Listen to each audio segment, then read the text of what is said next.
I know you collaborated with your brother a lot, going back to 2008's The Bastards.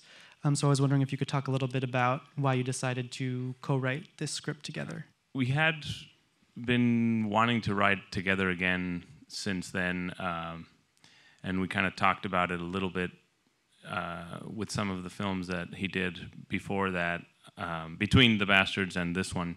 But we didn't really get a chance to. I was doing other things. I did work on those other films, doing casting and helping produce the music and other areas in the production. But this was just when we were both ready and available to work together again, and it was a theme that we were both interested in and wanted to explore.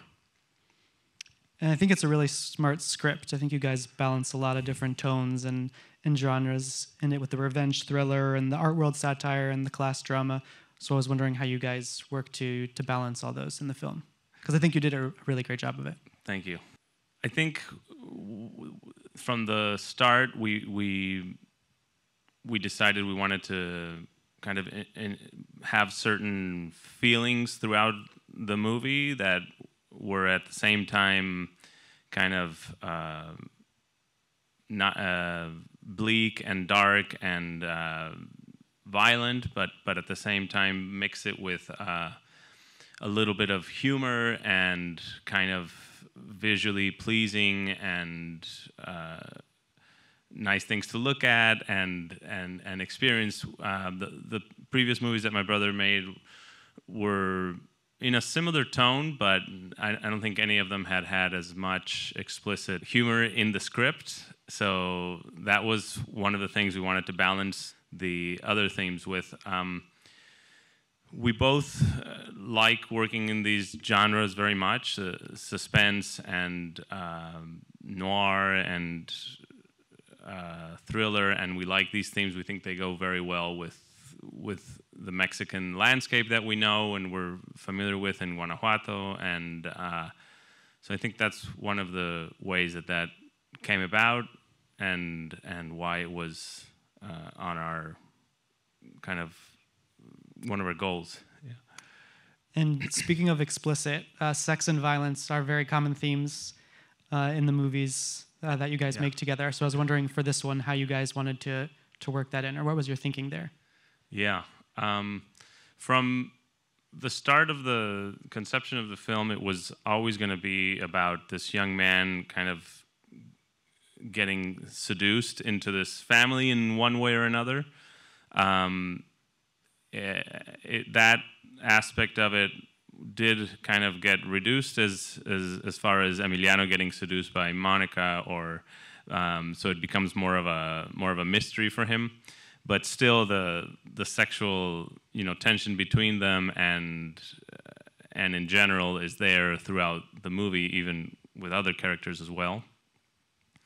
Again, it's also one of the things that I think balances the dark aspects of my brother's movies. In almost all of them, there's this sexual kind of, sometimes it's even like an important part of the plot, like in The Untamed. It's a huge part of how the plot kind of moves forward, which I really like.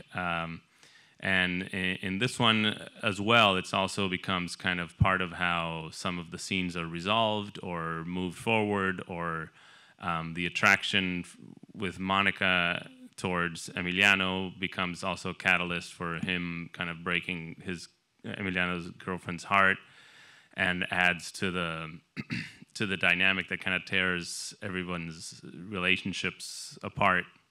So it's just in this film, I feel like it's a good way to create and break those bonds and add to the drama. Well, I think you used it to really good effect. I know you're a musician yourself, and you mentioned you worked on the soundtrack for some of the other films. Uh-huh.